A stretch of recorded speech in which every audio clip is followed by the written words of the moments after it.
Hello, everybody. Welcome to the Buckeye Weekly Podcast. I am Tony Gerdeman here, as always, with Tom Orr.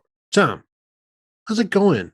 Tony, I'm feeling a little vindicated. I tweeted in like the first quarter of the Ohio State game when it was very apparent how that was going. Like, okay, if Ohio State's not number 3 in the college football playoff rankings this week, something is like tremendously wrong. And had a bunch of Oregon herder in my mentions, like, oh, apparently you didn't know they lost Oregon a couple months ago. Yes, and I also have watched games that happened since then, and it has been very apparent what Oregon is and is not this year. And Tony, it's very curious. Those mentions stopped coming sometime around the second quarter of the Oregon Utah game. I wonder if there might be any correlation there. I'm not sure. Interesting. I wonder if it was around about the 14 nothing mark or the 21 nothing mark, or maybe the 28 nothing mark when they finally stopped mentioning you in the first half there of that game. And we will get to that when this is our welcome to our weekend recap show, our Sunday spectacular. And I feel like we should start with Dan Mullen. Reports that he has been let go, been fired, agreed to terms, agreed to termination, whatever. I feel like Mississippi State was the perfect job for him because it was a place where he's not a great recruiter, doesn't like to recruit. Mississippi State allows that. Florida does not. And yet you figure he went to Florida. He had been there before. It was going to be more money. It was an opportunity it's easier to recruit to Florida, but also the demands are greater. So maybe you think it's going to be easier. It's just more work. And so I don't know what's next for him. I think a place like we see South Carolina, who's now bowl eligible, like that's more his speed where you don't have to recruit. And it's understood that you're not going to be able to recruit as well as other schools around you, like Clemson's there. So, we understand you can't land in everybody, but I'm interested to see what happens to him now. We know the Penn State talks, rumors and innuendo. What happens with James Franklin? Has he done enough to even leave that job open? What about Pat Narduzzi, Tom? Has he done enough at Pitt to get another job and leave that job open for, say, Dan Mullen? Yeah, Dan Mullen is a Pennsylvania guy. If you're when he was born in Pennsylvania, I think he may have been in New Hampshire at some point too. I think he might have been one of the New Hampshire guys. But he is a Northeast guy, so you think of him as Mississippi and Florida, and it's like he could go back to the Northeast somewhere. I'm starting to wonder if James Franklin's not going anywhere because I'm not sure James Franklin's getting hired off of the season that they've had. Pat Narduzzi, I think, was maybe a little hot seat adjacent earlier in the year, and then now they've won their division and they're going to the ACC title game. So I don't know that he's such an exciting name that someone else is going to poach him. So one of those Pennsylvania jobs would make sense for Mullen, but I don't know. He may go be an offensive coordinator for a year or two and just sort of rebuild the brand a little bit. I was very disappointed when as soon as I saw that, I was like, oh my gosh, you know what they could do? You know what they could do? Steve Spurrier, interim coach, because it's only one game. It's Florida State. He actually works in the athletic department. I Googled it to make sure a minute ago. He is listed just as ambassador on the Florida athletics department page, but he does have a desk and a telephone number and an email at the University of Florida right now. Tony, I asked you this earlier, so I will just let the listeners know. If you want to email Steve Spurrier, his email address starts with HBC, which is just perfect. It's just HBC at gators.ufl.edu or something like that. And it's just, he is and forever will be the head ball coach. Why would you pass up an opportunity to have like more entertaining Barry Alvarez? Like I would pay attention to the Steve Spurrier press conference this week before the Florida State game if it was a Steve Spurrier press conference instead of anonymous running back coach, interim head coach guy. It would be fun. It would be a roast of Florida State, but also it would surprise me if he would roast his own Gators, like his own players, and just kind of go off on everybody and have some fun with it. I think in terms of the designated survivor of the Florida leadership, you'd have to lose a lot of guys before it'd get down to the ambassador. Like, okay, you are the chair of the House of Representatives. Now you're president or whatever. But it certainly would have been fun. It would have been a nice here you go, fans. We understand this has not been the best season and it's not been fun. Maybe this is a nice little bow on the box of crap that we've put under your tree. You're welcome. Maybe Dan Mullen goes to Boston College when Jeff Hafley takes a job. I mean, I don't know if Jeff Hafley is in the job, upward right mobility. now. Yeah, not right now. Yeah, that's a possibility. He could go there. Did you see who's taking the UMass job? I saw rumors of Brown Thunder. Yes, I don't know if that's a done deal yet, but yes, Arizona defensive coordinator, I believe, right now, Don Brown. Maybe the next head man at UMass. I don't know if that's finalized yet, but it was like, well, that is, if you don't care what your next job is after this one, like that's fine. That's not a bad way to go out. He's a Northeast guy, had a lot of ties to Massachusetts and Boston College before, so it makes sense. I don't think it's going to go great, but it'll be good to have him back in our lives again. He can certainly recruit the area, so that'll be good for him. Time, let's start talking about these games this weekend. Let's start off. We'll go down the rankings list here, and let's start off with number 2, Alabama's 42-35 win over mighty number 21 Arkansas. Arkansas quarterback KJ Jefferson throws for 326 yards, 3 touchdowns, no interceptions. Great day. Upstaged a little by a school record performance from Bryce Young, who went 31 of 40 for 559 yards, 5 touchdowns, no interceptions. The longest rush for Alabama on the day was 16 yards by Bryce Young. Brian Robinson had a 15-yarder. They averaged 3.1 yards per carry in that game. It really feels like to me, if you don't let Jamison Williams beat you, and he had like 9 for 180 or 8 for 180 in this game and 3 touchdowns, if you don't let Jamison Williams beat you, you got a pretty good shot against Alabama, because the running game is struggling. Bryce Young is great, but if you can lose to like John Mechie and the other guys instead of Jamison Williams, I like your chances. Yeah, I mean, it's a little. I'm about to compare Alabama to Purdue, and I'm sure somewhere online there's 1,000 Alabama fans who are about to get so mad in my mentions. But it's a little like Purdue, where it's like they can't run the ball. Now Alabama runs the ball better than Purdue did, but they can't really run the ball. If you don't let David Bell beat you, like, go ahead and let everyone else try and do it. But there's David Bell, and then there's the other people. With Alabama, there's Jamison Williams, and then there's the other people.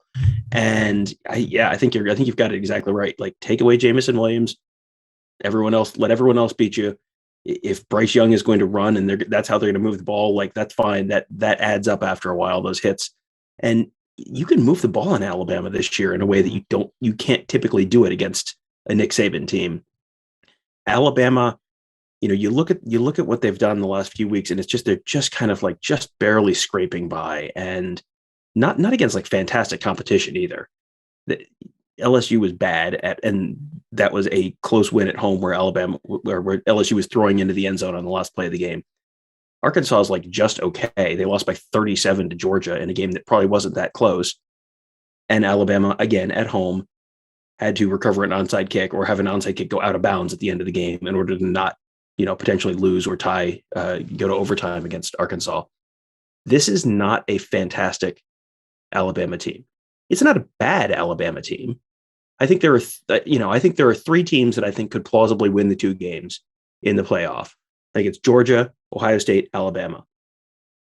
Alabama's in that club, but this is not 2020 Alabama. This is definitely a step down from 2020 Alabama. So I'll be interested to see, there's so much of how the playoffs are going to go is going to be determined by what does the committee do? Because I think Georgia beats Alabama. So what does the committee do with Alabama if Georgia beats them?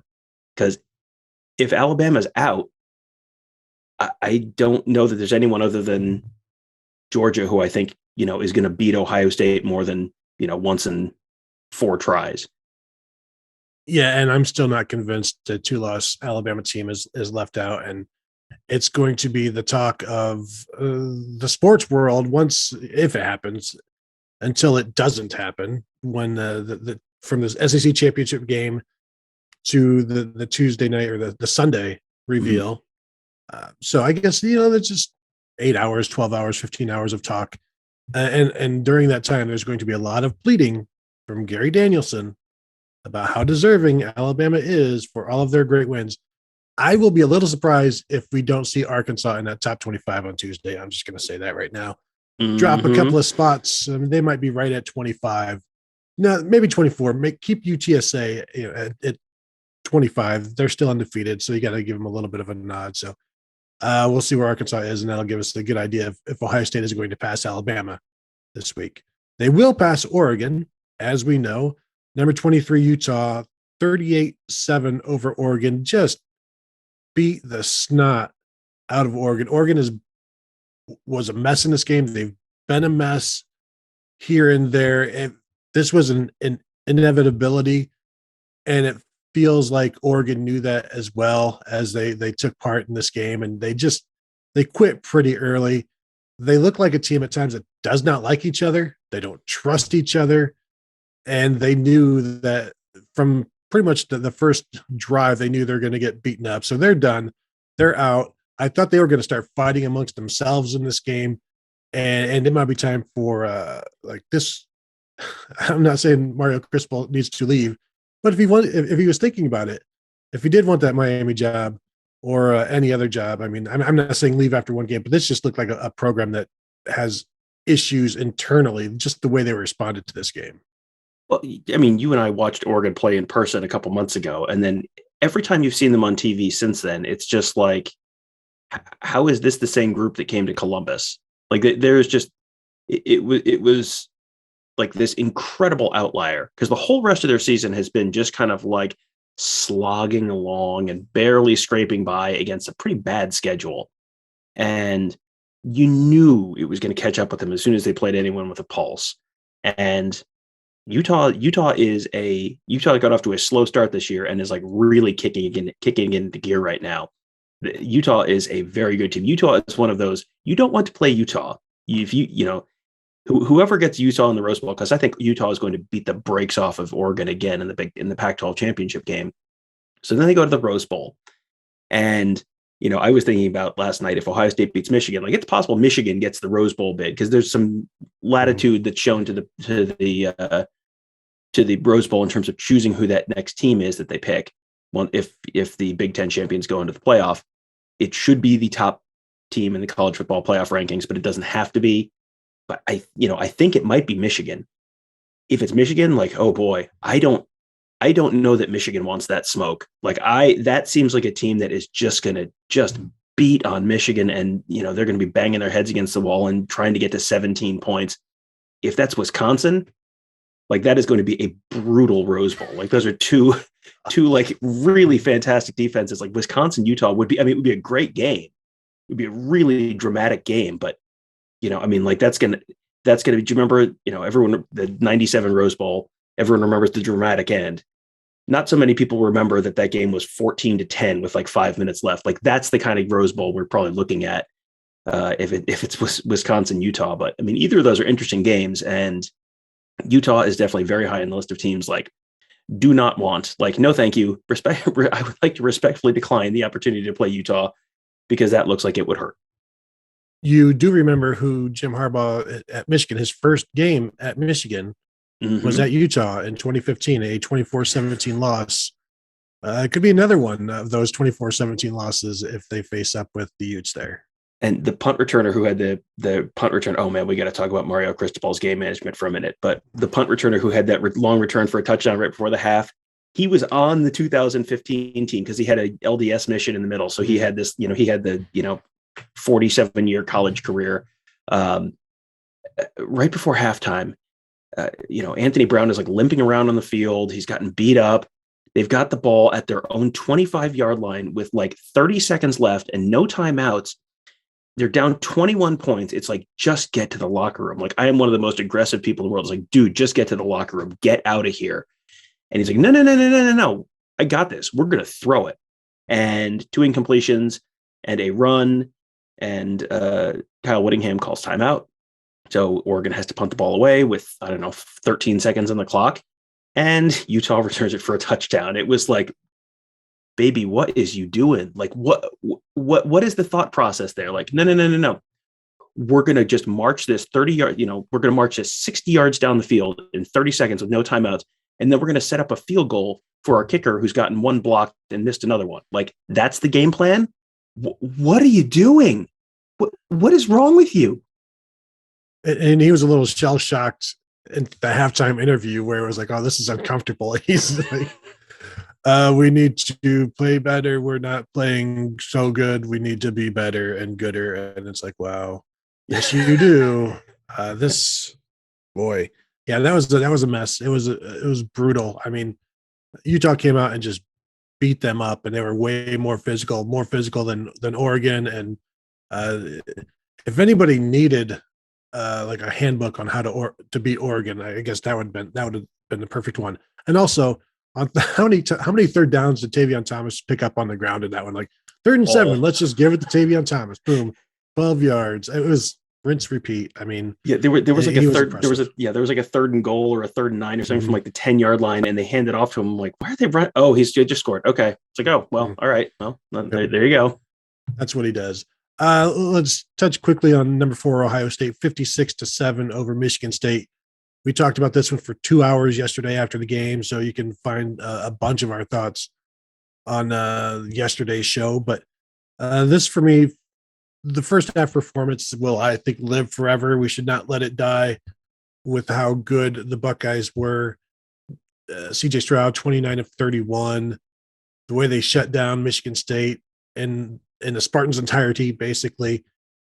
Peyton Thorne, 39% completions or something like that. Just a complete domination that I know a lot of people want to credit Michigan State's poor defense, but what Ohio State did was impressive. As I wrote on Sunday, CJ Stroud throwing for 29 of 31 in the first half is better than quarterbacks do on pro days when they're only throwing to one guy with no pass rush, no reads, no progressions. I just need to throw that guy open or throw to that guy in a spot that I know is going to be there. And he was marvelous. And really, I don't have much else to say. We've said a bunch. Tom, what do you want to say?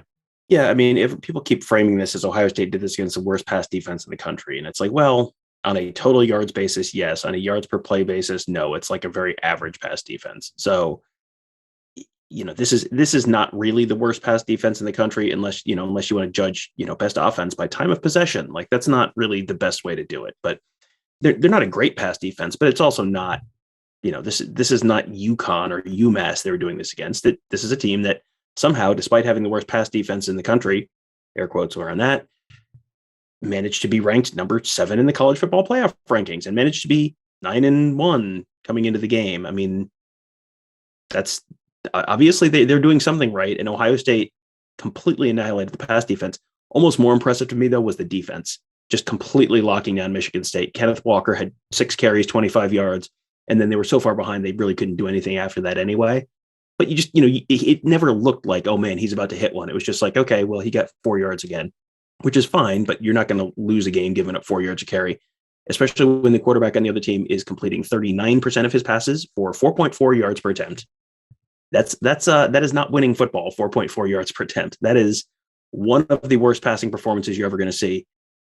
And the rushing was, completely not a factor. And that was the Ohio State defense. That was the Michigan State offense that scored 37 against Michigan. And it was like, they got 7 against Ohio State, but that was like, kind of a charitable thing at the end of the game. Ohio State was sure. Okay. You take a touchdown. Go ahead, sweetie. That's fine. Take a touchdown out of the hard candy dish. That's fine. I mean, we talked about Mel Tucker before the game. Are you really sure? Like, are you really sure that's your dude, Michigan State? Because $95 million is a lot of money. Like, are you real sure that's your dude? Because I don't think that's your dude. 92 million tops. That's all I'm going to do. I'm going to stop there.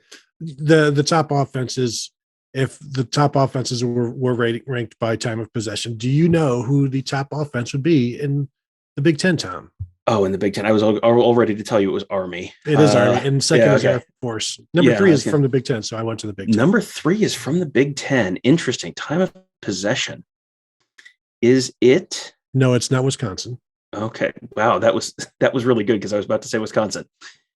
It's got to be someone. Is it someone from the West? It feels like it's going to be someone from the West. Yeah. Okay. Is it Iowa? It is not Iowa. It is Minnesota. Minnesota. Okay. That would have been my third guess. 35 minutes 37 seconds per game. Wisconsin number 2, Michigan number 3. Stupid, terrible Ohio State, bad, terrible offense. 9th in the Big Ten in time of possession. The worst. And people think CJ Stroud should win the Heisman Trophy. Fire Ryan Day. So that's our Ohio State talk. Very serious, no doubt. Let's move to number 5, Cincinnati, and their 48-14 win over SMU. SMU came into this game, I think, 8-2. This was what Cincinnati was supposed to be doing all season long against the AAC. They led 41-0 in the fourth quarter. There was no fourth quarter comeback by the opponent. It was a complete offensive performance, 295 yards passing, 249 rushing. SMU was held to 66 yards passing, 133 rushing. This was everything that Cincinnati should have been doing from the get-go, and they waited too long to do it, but maybe they haven't. And we will eventually see what happens. I assume Cincinnati will continue to win out.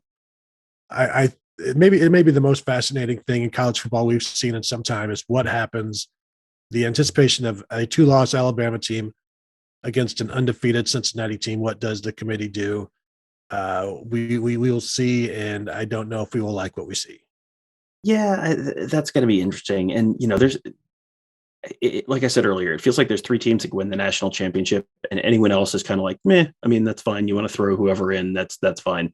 Some of this is going to sort itself out for Cincinnati because, I just kind of scribbled down like, okay, maybe what this looks like this week. Georgia 1, Alabama or Ohio State 2, whichever other one 3. Cincinnati's probably 4 at this point because that was an impressive win. That was, like you said, you just needed to do this all year, and you were playing much worse teams. So this is all you needed to do. Like, if you're a playoff team, that's what it looks like when you play another AAC team. So Cincinnati 4, probably Michigan 5. Only one of the Ohio State or Michigan is going to make the playoff this year, almost certainly. So, one of those guys is going to eliminate the other one. 6 is Notre Dame. I don't know what cause they would have to jump Notre Dame over Cincinnati at this point because Notre Dame has kind of slogged through everything the same way Cincinnati has this year. And then Notre Dame finally had like a big, oh, wow, 55-0 over Georgia Tech. That was kind of impressive. And Cincinnati had a better win, at least as good a win over a better team so that they should, continue to have that distance. And then after that, it's like one of the Big 12 schools, maybe Oklahoma State. Yeah, maybe Oklahoma's in there somewhere. But you're running out of teams that could jump Cincinnati at this point. And it feels like if Cincinnati wins out, they're probably in at this point. But do you know where they go this week, Tony? Tell me, Tom. At East Carolina. That's a little spicy. That's a little trappy to me because you're looking, people are going to start talking about, well, East Carolina hasn't been good for a while, and I think they're 7-3 or 7-8-3 or something this year. They're not ranked. They're not going to get a lot of respect. That's a trickier game than you think it is. And then you're going to have probably Houston the week after that. So if they handle their business, great. You're probably in the playoff. Keep an eye on the East Carolina game. That's all I'm saying. Well, and you look at East Carolina, they've won four in a row. They've lost 4 games. The first one was Appalachian State, the season opener. They lost to South Carolina by 3. Lost at UCF by 4. Lost at Houston by 7. So they've been in every single game. And when I guess I should clarify when I'm saying Alabama versus UC, that's with the assumption that Oklahoma or Oklahoma State gets into this mix. Like one of them wins out from this point on, because if they don't, then there's only 4 teams really to choose from at that point. I mean, who else would jump in? Notre Dame, I guess. Maybe it comes down to Notre Dame versus Alabama. Then is that a Sophie's choice? Well, what's interesting is I think Ohio State fans are going to be rooting for Notre Dame to lose or, Cincinnati to lose. It's like, I think Ohio State fans want those teams to win right now. Ohio State now is in a spot where like they're in the driver's seat. If they win out, win the next 2 weeks, you're in the playoff. You're probably the number 2 seed in the playoff. If it's Georgia and Ohio State and then Cincinnati and Notre Dame, or Cincinnati and Oklahoma State, or Oklahoma State and Notre Dame, I mean, you want me to spoil the surprise and tell you who's playing for the national championship? Because I can do that. I am magic. I can tell you who would win the first 2 semifinal games. Ohio State has not had a matchup like that in a semifinal game in their entire playoff history. They always get a it seems like Ohio State always squeaks in at like 4 or a controversial 3, and ends up having to play this brutal team week 1. They never get Oklahoma. They can never get Notre Dame. They never get that first round bye. You might have a couple teams getting first round byes this year if Alabama's out, because again, I think there's 3 teams that can win the national championship, and if Alabama is out, there's only 2 teams that can win the national championship. Yeah, that would be.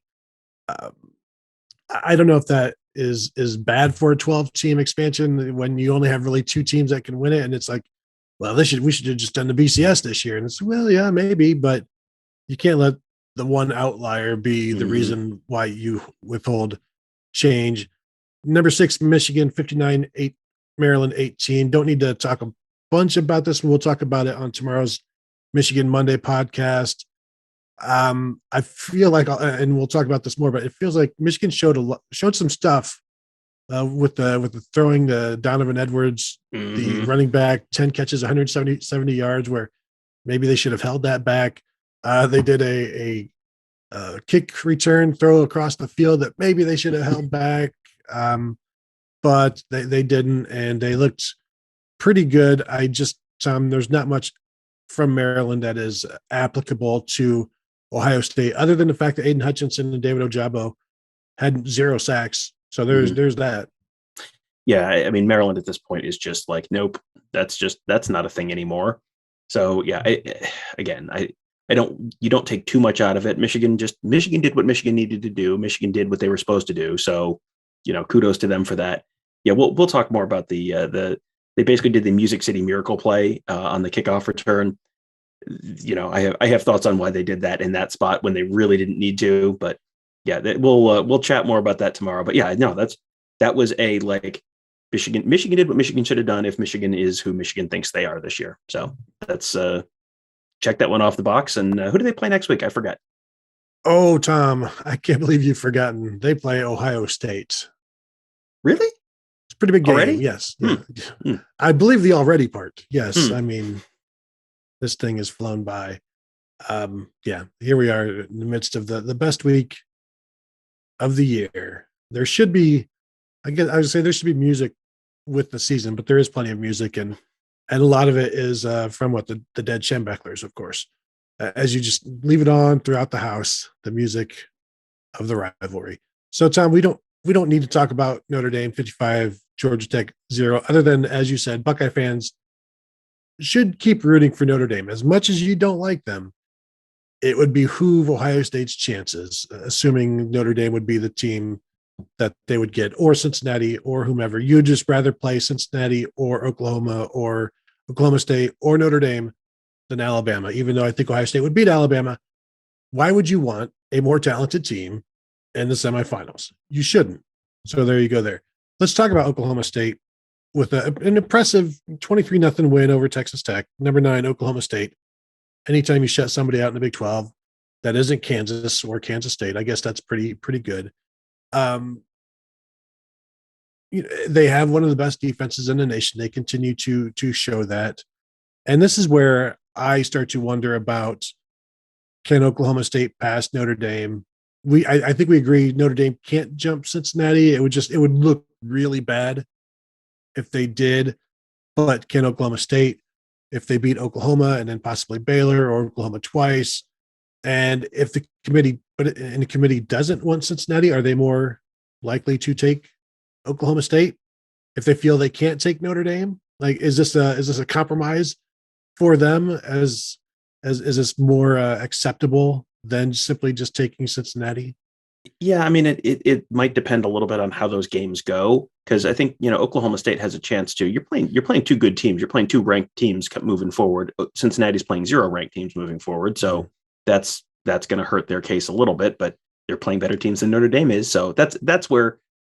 Just because I'm sure people are going to go, well, how did you think that Ohio State should be ahead of Oregon because of head-to-head, but not? Ohio State and Oregon, their resumes the rest of the year have been wildly different. Cincinnati and Notre Dame have had substantially similar resumes for the rest of the season. So that's why Notre Dame has not looked dominant in the vast majority of their games, just like Cincinnati has not looked dominant in the vast majority of their games. I do think there's a possibility Oklahoma State, you win your next 2 games. they may. I mean, it's at least a conversation because that's two more good wins, and they're already ninth, and that was a dominant win against Texas Tech. Like I kept flipping back over to that.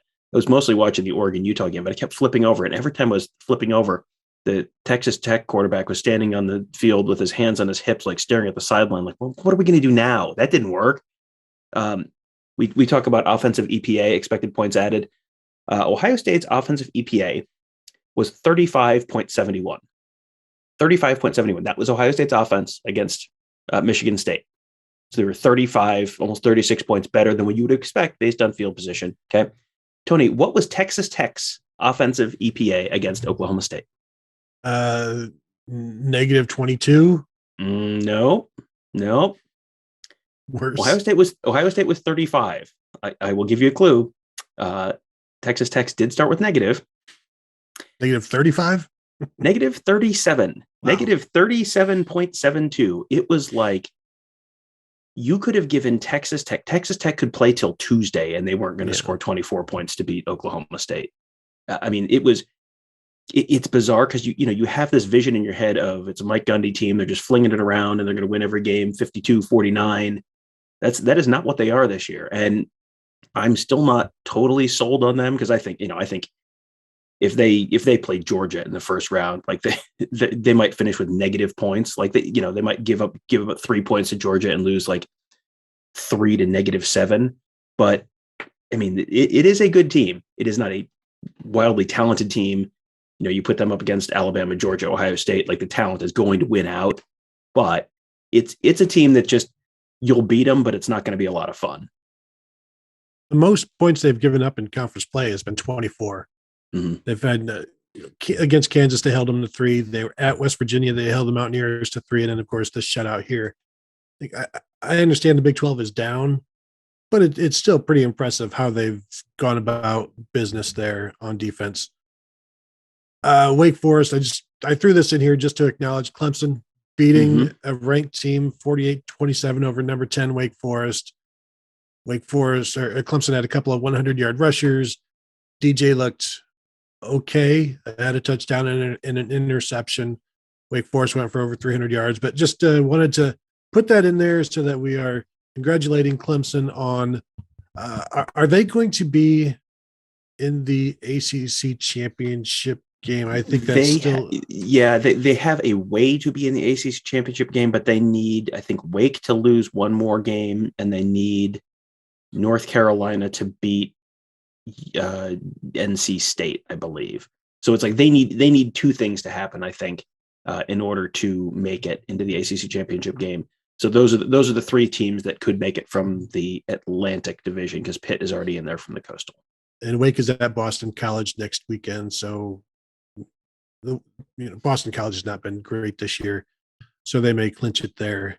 Yeah, Clemson 6-2 in conference play. Congrats on the great coaching job by Coach of the Year candidate Dabo Swinney. One last mention this year. Well, no, I was going to say one last mention this year of Oklahoma, but we will mention them again in Bedlam simply because of who they're playing. 28-21 win over Iowa State. Oklahoma has the one loss. Can they get back in this? Can they play well enough to get back in it? Caleb Williams was 8 of 18 for 87 yards passing this past week. They're at Oklahoma State. This feels like a 20-7, 20-10 type of win for Oklahoma State when these two teams get to play.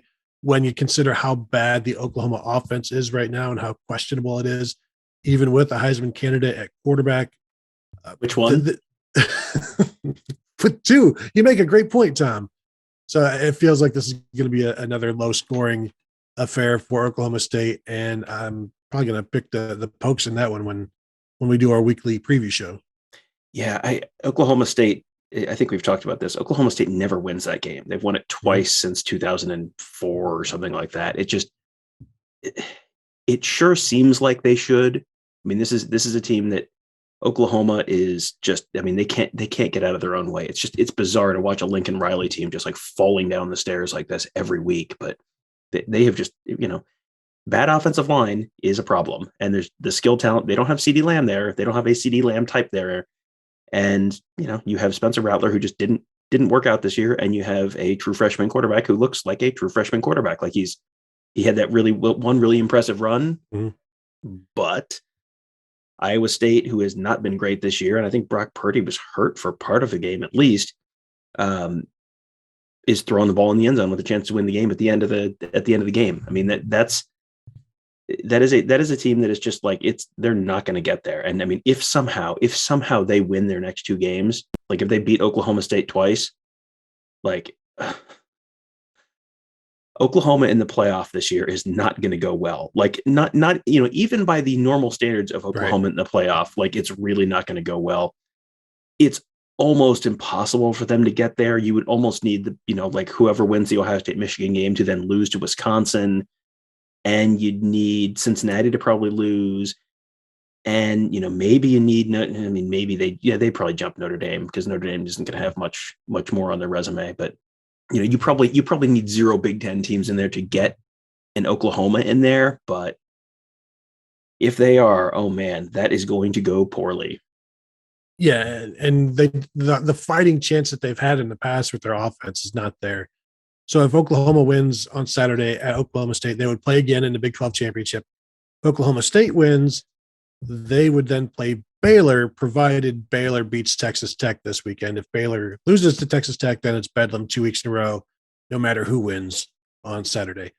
Final game I wanted to mention, Tom, just because it may apply to Ohio State, was Wisconsin's 35-28 win over those poor people in Nebraska. The Huskers, another loss by single digits, and they got screwed at the end on the pass interference call that wasn't called. Not that they were going to win the game if that call gets made. It's like a 20-yard pass at the goal line. There was a pass interference. There was no call on 4th down. And so you call it, and then you still have to convert and get in the end zone after that. And there's no guarantee that they would have. But Scott Frost, understandably angry about that game and about the entire season. But you look at what Nebraska was able to do against the Wisconsin defense, and it's you can start to apply that to Ohio State and how they would be able to perform against arguably the top defense in the nation, statistically, maybe next to Georgia, of course. Adrian Martinez throws for 351. Nebraska only rushes for 101. But if they can score 28 points against Wisconsin, Tom, I guess is what it comes down to. Mm-hmm. Ohio State can probably score 29. Maybe. Depends on it depends on how the weather is inside Lucas Oil Field that night, I would say. Yeah, I mean, there is not, you look at Ohio State playing in that first half against Michigan State, and, it's not always going to look like that. But if they're even 80% of that, I don't know that there's a team in the Big Ten that's going to stay within 2 touchdowns of them at this point. Like it feels like Ohio State has figured out enough stuff, and there's enough question marks on all the other Big Ten teams that it's probably, they're probably not going to be able to keep up with Ohio State. And I don't, is Graham Mertz going to be able to keep up with Ohio State? If Ohio State gets into the 30s, is Wisconsin going to be able to get into the 30s? Because I know they think they figured out the running back thing, and they've got, the 17-year-old freshman wonderkind. I don't know that running the ball against Ohio State is the way you're going to beat Ohio State. Like I feel like we've seen the Ohio State-Wisconsin thing a bunch of times, and it always kind of goes the same way for Wisconsin's offense. So, they have to go. They still have to go. They have to play Minnesota this week, and I don't remember if that's a home or road game. But if they win, then it's Nebraska, then it's Wisconsin. If they lose and Iowa beats Nebraska, and why wouldn't Iowa beat Nebraska? I bet it's going to be a close game, but I bet they're going to win. Then it would be Iowa, Ohio State, I think, in the Big Ten championship game, or Iowa, Michigan, depending on who wins that game, obviously. So, yeah, I don't see. I think Michigan and Wisconsin are probably both in line to at least make Ohio State really have to work for it a little bit, but I don't know that either of those teams are in a position to really give Ohio State a serious run. Yeah, all credit to Braylon Allen, maybe stealing the Freshman of the Year award from, I was going to say Trevion Henderson, but it's going to be CJ Stroud, so it doesn't matter. Red shirts still count around here. But he's done fantastic. But we just saw Ohio State contain one of the nation's top runners in Kenneth Walker. And Kenneth Walker may be a little bit banged up. And Braylon Allen is obviously pretty fresh considering he didn't really play much in the first 4 games or whatever this year. But we'll see how it goes. There's another game before that one that we're going to be talking about. So anything else from the weekend, Tom, that you wanted to touch on before we go? I think that was the big stuff. I don't think if there was any other games that I just kind of flipped past and was mesmerized by. I feel like those were most of them. I spent a lot of time watching Utah, Oregon last night going, I told you, just screaming, I told you so. I told you so. My wife's like, what were you talking to? The world, just talking to the world. Because she knows you would never say that to her. Oh, no. Come on. I'm an idiot. All right, then. That will do it for the weekend recap show. Thank you all for tuning in. Monday, we will have our little, I don't know if we would call it a preview of the Michigan game, a little recap, just some Michigan Monday discussion of the Wolverines, what they look like, how they did, how it applies to the game on Saturday, and just some thoughts on the Michigan Wolverines as we do every week during the season here. So I want to thank you all for tuning in, and we will talk to you guys tomorrow.